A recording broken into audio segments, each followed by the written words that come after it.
Corona की वजह से सबसे ज्यादा नुकसान हुआ है पर्यटन और होटल इंडस्ट्री को, लेकिन अब शादियों का सीजन शुरू होने और कोविड के बचाव की वैक्सीन की खबरों के बीच में होटल इंडस्ट्री में उम्मीद की किरण नजर आई है।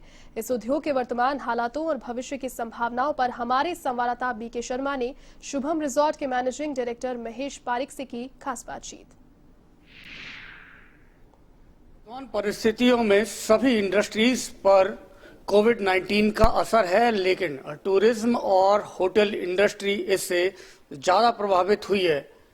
इस मुद्दे पर और बातचीत करने के लिए अभी हमारे साथ है शुभम रिसोर्ट के मैनेजिंग डायरेक्टर महेश पारिक। इनसे बात करते हैं।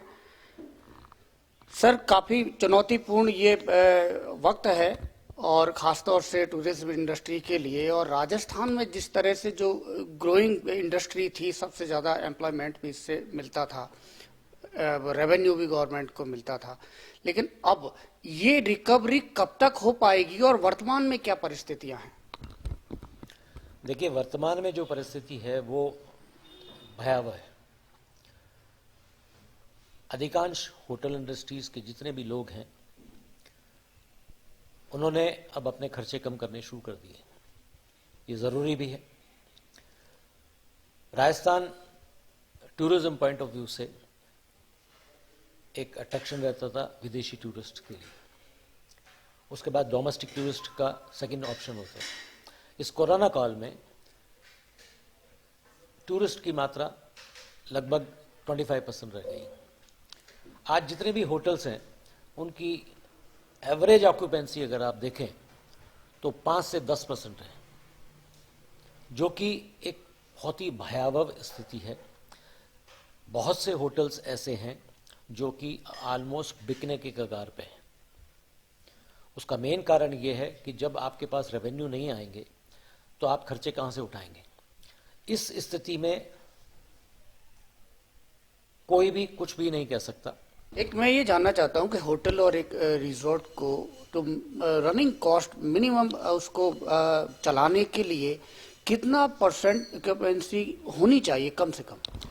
देखिए, आरओआई की अगर मैं बात करता हूं तो डिपेंड करता है कि होटल की क्वालिटी क्या है। हमारे अलग अलग स्टार होटल्स हैं, 1 स्टार है, 2 स्टार है, 4 स्टार है, 5 स्टार है। अब हर होटल का अलग अलग रेवेन्यू स्ट्रक्चर रहता है।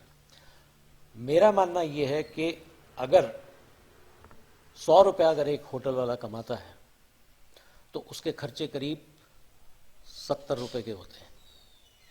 आप इससे अंदाजा लगा सकते हैं कि होटल इंडस्ट्री कोई बहुत ज़्यादा ल्यूक्रेटिव इंडस्ट्री नहीं है, पर कंटिन्यूटी जो है वो उस बिजनेस को अच्छा लाभ देती है। सर, मार्च के बाद शादियां नहीं हुई थी, और लेकिन अब शादियां जरूर हो रहे। 25 नवंबर के बाद में शादियों का सीजन है, और इसके बाद भी शादियां नहीं है 11 दिसंबर के बाद में। तो अभी इस बीच में काफी 2 लाख के करीब शादियां राजस्थान में है। तो क्या इसका कुछ बेनिफिट, इसके कारण थोड़ा बहुत काम रिसोर्ट्स को, होटल्स को मिला है? जी, होटल्स को डेफिनेटली कुछ काम शादियों की वजह से मिला है, परंतु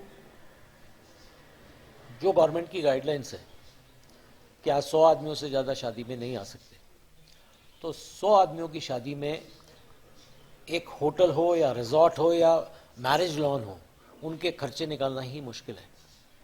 ऐसी सूरत में थोड़ा बहुत मैं मान सकता हूं कि आपका इम्प्रूवमेंट होगा, पर वो इम्प्रूवमेंट कोई बहुत ज़्यादा इम्प्रूवमेंट नहीं है।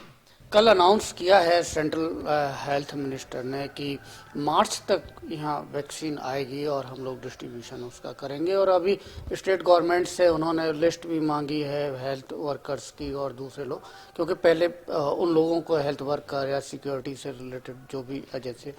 तो आपको लगता है कि यदि मार्च के बाद में इस तरह की वैक्सीन, और अंतर्राष्ट्रीय स्तर पर अलग अलग देशों में अब ये वैक्सीन का आखिरी चरण है और लग रहा है कि वैक्सीन आ जाएगी जल्दी, तो इससे कुछ हालात सुधरने वाले हैं? निश्चित रूप से सुधरेंगे। पूरा विश्व जो है वैक्सीन का इंतजार कर रहा है, पर अभी जो वैक्सीन है वो सारी की सारी ट्रायल्स के ऊपर है। मेरी तो प्रभु से प्रार्थना है कि ऐसी वैक्सीन डेवलप हो जिससे कि पूरा विश्व जो है वो बच सके। और अगर ये वैक्सीन आती है, सेंट्रल गवर्नमेंट ने जो वैक्सीन की जो योजना दी है स्टेट गवर्नमेंट्स को, मेरा अपना व्यक्तिगत मानना ये है कि हम लोगों का इम्यून सिस्टम जो है, खासतौर पे हिंदुस्तानी लोगों का, वो बहुत अच्छा है। एक और बात आपके जो होटल इंडस्ट्री की तरफ से, रिजॉर्ट्स इंडस्ट्री के ओर से आई थी कि शादी समारोह में यदि कहीं पर 1000 लोगों की कैपेसिटी है उसके लॉन में, तो आप 500 की आप दीजिए। एक फिक्स ना करें कि 100 लोग ही शामिल हो सकते हैं, लेकिन अगर आप वहाँ कैपेसिटी है किसी के पास और वहाँ डिस्टेंसिंग रख सकते हैं, गाइडलाइन का पालन कर सकते हैं, तो उसमें लोगों को ज़्यादा अनुमति दें, तो उससे लोगों को ये रोजगार और ये इंडस्ट्री को थोड़ा सा सपोर्ट मिल पाएगा। देखिए, मेरा व्यक्तिगत मानना जो है वो ये है कि आज फॉर एग्जाम्पल बहुत सारे ऐसे होटल्स हैं जिनके पास इतने बड़े बड़े लॉन है कि 5-5 हज़ार आदमी आराम से आ सकते हैं। 100 की जगह 500 करना हम लोगों के लिए तो बहुत अच्छा है, होटल इंडस्ट्री के लिए तो अच्छा रहेगा, एक ग्रोथ मिलेगी हमें। परंतु मैं आपको फिर एक निवेदन करना चाहूँगा कि ये जो गवर्नमेंट की स्कीम है 100 आदमियों की, ये बिल्कुल सही है। अगर जिंदा रहेंगे तो अगले सालों में कमा लेंगे। 500 आदमियों की गैदरिंग में सोशल डिस्टेंसिंग होना असंभव है। तो ये हैं महेश पारिक, और शायद पहले ऐसे रिजॉर्ट ऑनर होंगे जो कह रहे हैं कि 100 लोगों की जो पाबंदी है सरकार की ओर से सामाजिक समारोह, शादी समारोह में शामिल होने की, वो सही है। इसके विपरीत दूसरे जो इंडस्ट्री से जुड़े हुए लोग हैं, ज्यादा लोगों को शामिल करने की मांग लगातार सरकार से कर रहे हैं। कैमरामैन नेमीचंद के साथ BK Sharma, A1 TV, Jaipur.